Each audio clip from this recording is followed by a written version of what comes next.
Hi friends, இன்றைக்கி நம்ம mutton குழம்பு டேஸ்ட்டில் சுவையான பட்டர் பீன்ஸ் கிரேவி செய்ய போகிறோம். அதை எப்படி ஈஸியாக குக்கரில் செய்யலான்னு பார்க்கலாம். நம்ம இப்போ அது செய்கிறதுக்கு தேவையான பொருட்கள் எல்லாம் எடுத்து வச்சுருக்கோம். இப்போ நம்ம செய்ய ஆரம்பிக்கலாம். இப்போ நம்ம ஸ்டவ் ஆன் பண்ணி ஒரு குக்கரை வச்சு 2 டேபிள் ஸ்பூன் எண்ணெய் ஆட் பண்ணிக்கலாம். இது பார்த்திங்கன்னா நான் நல்லெண்ணெய் ஆட் பண்ணியிருக்கேன். அப்போ தான் அது மட்டன் குழம்பு டேஸ்ட்டில் நமக்கு வரும். எண்ணெய் ஹீட் ஆனோடனே அதில் நம்ம 1/2 டேபிள் ஸ்பூன் சோம்பு, 2 துண்டு பட்டை, 3 போல் ஏலக்காய், ஒரு பிரியாணியெல்லாம் ஆட் பண்ணிக்கலாம் வாசத்துக்காக. சோம்பு பொரிய ஆரம்பித்தோடனே வெங்காயத்தை ஆட் பண்ணிடலாம். நான் 2 பெரிய சைஸ் வெங்காயத்தை இந்த மாதிரி சின்ன சின்னதாக கட் பண்ணி வச்சுட்டு இப்போ இதை ஆட் பண்ணிக்கலாம். வெங்காயம் வதங்கும் போது கொஞ்சமாக உப்பு ஆட் பண்ணிக்கலாம். அப்போ தான் வெங்காயம் நல்லா சிவப்பாக வதங்கி வரும். ஆனியன் நல்லா வதங்குறதுக்குள்ளே நம்ம தக்காளியே பேஸ்ட் மாதிரி அரைச்சி வச்சுக்கலாம். நான் 2 மீடியம் சைஸ் தக்காளி எடுத்துருக்கேன். இதை மிக்ஸி ஜாரில் ஆட் பண்ணி நல்லா அரைச்சி எடுத்துக்கலாம்.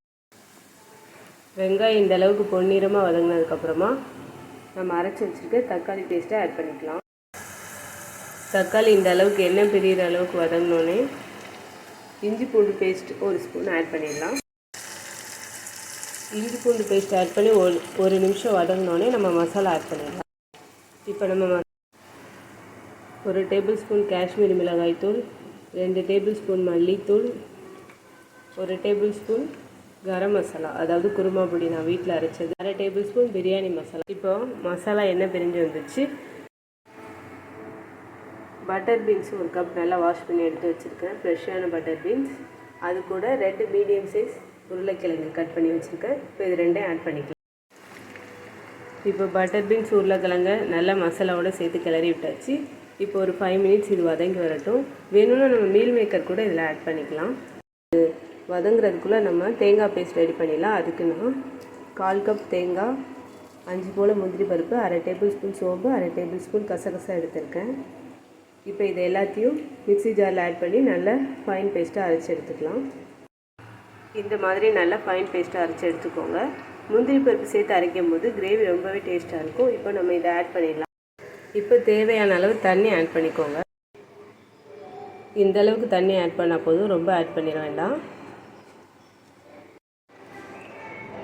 இப்போ கொதிக்க ஆரம்பிச்சிச்சு. இந்த ஸ்டேஜில் உப்பு செக் பண்ணிக்கலாம். தேவைப்பட்டு ஆட் பண்ணிக்கோங்க.